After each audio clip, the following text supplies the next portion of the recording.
You ask Tiger to solve. This deals with linear equations with one unknown.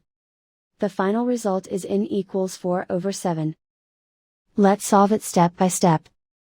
Simplify the expression. Group the coefficients. Convert the integer into a fraction. Combine the fractions. Combine the numerators. Group all constants on the right side of the equation. Add 1 to both sides. Simplify the arithmetic.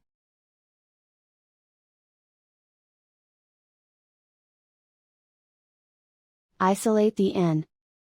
Multiply both sides by inverse fraction 4/7. Group like terms. Multiply the coefficients. Simplify the fraction. Remove the ones.